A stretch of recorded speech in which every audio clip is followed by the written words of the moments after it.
So what's up mga keepers, good morning. Yan, for this video mga keepers, yan, gagawa tayo kung paano tayo magpakain ng live food sa ating mga balon mollies. Yan, may nag-request kasi sa atin ng isang fish keeper na mag-upload ako na kung paano daw ako magpakain ng live food sa ating mga balon mollies dito.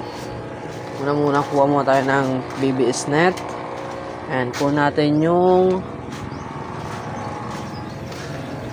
lilipatan natin ng mga BBS.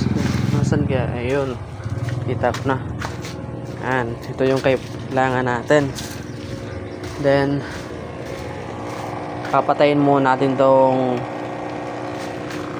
aerator dito sa ating BBS para yung mga itlog nito, yung mga yan, eggshell nya dyan lang yan sa taas, then yung mga nag-hatch dito sa baba. Tayin muna natin to. Maghihintay tayo dyan ng 5 minutes bago natin i-harvest tong BBS. Ang kahit pa natin yung BBS ay ito, yung brine shrimp eggs hatchable 50 grams, keep it up. Yan ang gamit natin na hatch. Yung iba kasi may BBS lang na decap, yung ready to eat na sa ating mga fry, pero mas maganda itong mga hatchable, yung mga live foods, yun o, gumagalaw-galaw, maliliit. Dito natin yan ipapakain sa ating mga juby, yan o, ay mga fry pa pala to, medyo maliliit pa, yan o. Yan yung mga full gold natin, and ito yung golden blue tail natin. Diyan tayo ngayon magpapakain ng BBS. Yan. Then yung cheetah natin, oh, medyo malalaki ng cheetah natin. Hindi sila nagkakalayo sa size. Yan. Bilis magpalaki talaga ng BBS. Yan. Ito mga golden blue tail natin. Hintay tayo ng 5 minutes, then harvestin natin to. Di tayo natin to kaya ubusin, kaya mamaya naman yung iba. Kalahati lang muna yung kukunin natin dito. Golden blue tail natin and dark choco, mga plants natin. Yun yung full gold natin na breeder. Yan, may style blue na vein tail. Yan, mga dark choco. Hintayin muna natin na mag 5 minutes, then kuha natin to. Yan. Nasa baba na yung mga na-hatch, and yung mga eggshell nya nandyan sa taas. O yan o, mga nasa taas. Yan dyan o. Yan yung mga eggshell nya, kaya kailangan natin hintayin muna bago natin i-harvest para yung mga eggshell nya di sumama sa pagpapakain natin. Yan. Ito yung mga pa-wholesale natin na PKBM.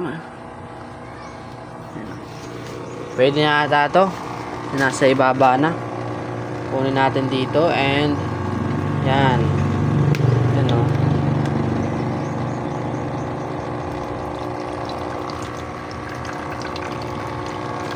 Kuha muna tayo ng kalahati lang, kunin natin dyan.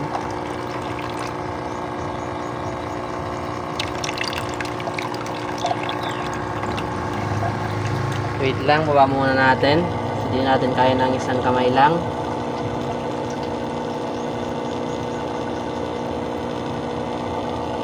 Ito na yung na-harvest natin. Hindi kasi natin kaya ng isang kamay lang yun. Mahirap kasi mag-video kapag isa lang tayo dito. Yun o. Ito yung na-harvest natin na BBS yan. Sobrang rami na yan. Para pakain natin sa ating mga balon mollies. Kuha muna natin yung net. Buba muna natin. Hirap kasi umawag. Isa lang yung kamay natin na gamit. Yung isa pang video. Yan o. Doon muna natin sa Gedli.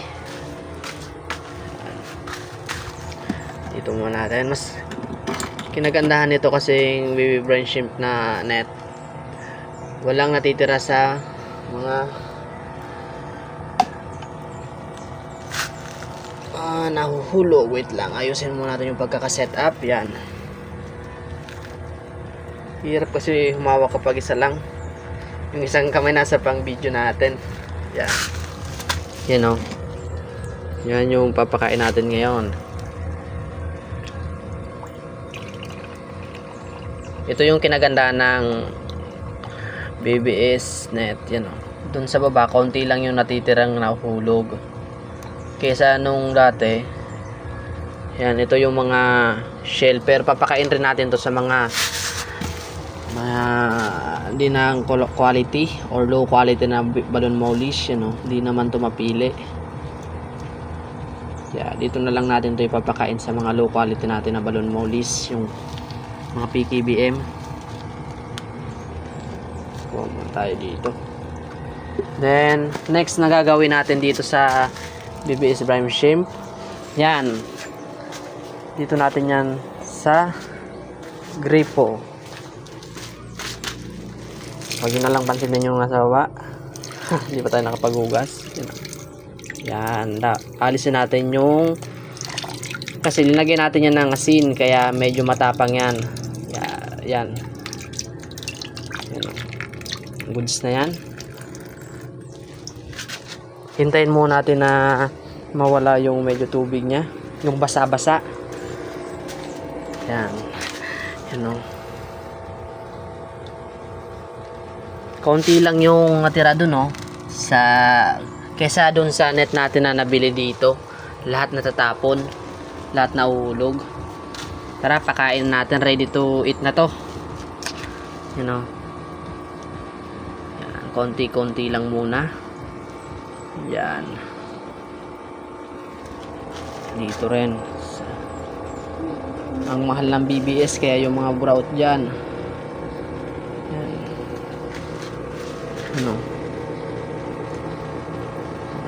Food trip na naman sila. Dito pa, mamaya na yan, huli na yan. Yan, pakabusog kayo sa red eye natin. Yan.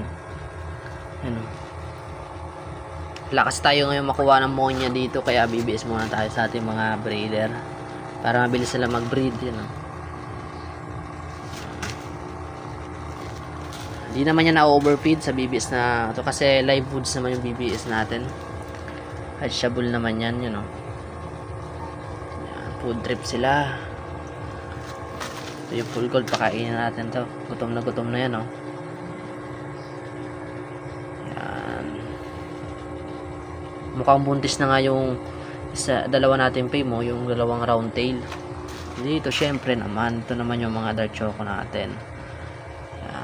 Dapat marami dyan. Dito sa crossbreed natin. Siyempre dito mawawalan sa mga fry natin. Isa natin na golden blue tail. Konti lang. Yan dito syempre marami dito sa ating fry. Kasi ito yung binobomba natin or pinapalaki. Mabilis. Sa dark choco natin. May dark choco dito pa. Sa green water. Sa golden blue tail, yan, dyan sa golden blue tail sobrang rami yan, hindi naman yan na overfeed. Yan, mga live foods naman yan. Dito sa ating may sakit na veil tail or naputol na mga buntot, yan, medyo bumalik na yung kanyang buntot, kaya goods na. Yan, food trip na naman siya dito. Sobrang rami pa nga natira. Siyempre papakain natin yan lahat, ubusin natin yan. Hindi naman yan ma-overfeed dyan. Dyan lang yan sa gilid kapag di nila naubos din. Kapag gusto nila kumain yan, kakainin lang nila yan dyan.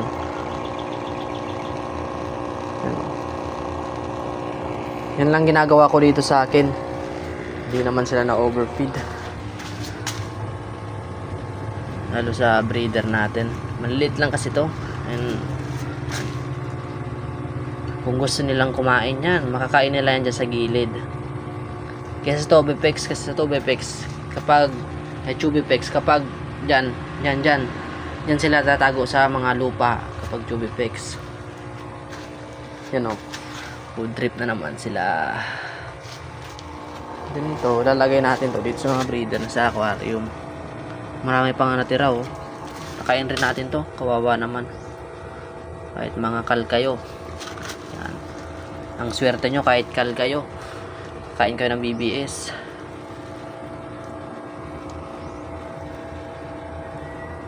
Dito na natin to ubos. Yan, grabe.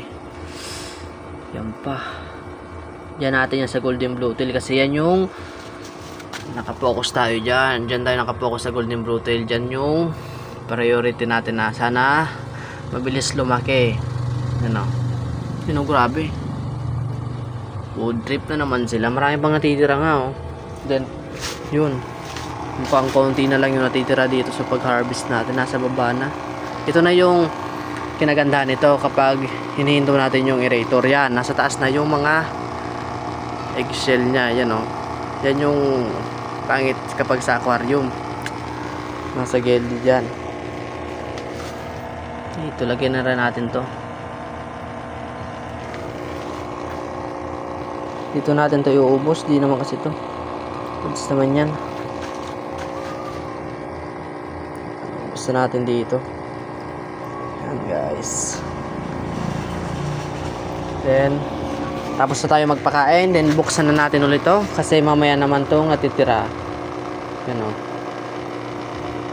Yan. Hindi pa gumagana. Yan na. Yan. Mamaya naman yan natitira. Then dito may natitira pa nga dito.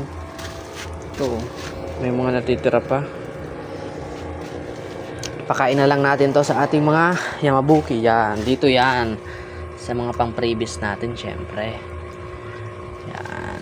Hindi naman yan dyan masiselan. Kaya yan. Ano. Hindi naman masiselan ng mga Yamabuki natin. Yan. Ganito lang tayo magpakain sa ating mga isda dito sa ating backyard. Yan. Yan lang ginagawa ko araw-araw. Then update na rin pala tayo dun sa aquatic plants natin. Dito wala pa tong laman. Lagyan natin tong aquatic plants. Dito sobrang sigla na. Sana dumamba na tong kabomba natin para makapag pa tayo nito. Yan. Pupunuin natin yan dyan ng plants din dun. Yan. Hanggang dito na lang guys yung ating update sa ating backyard. Happy fish keeping!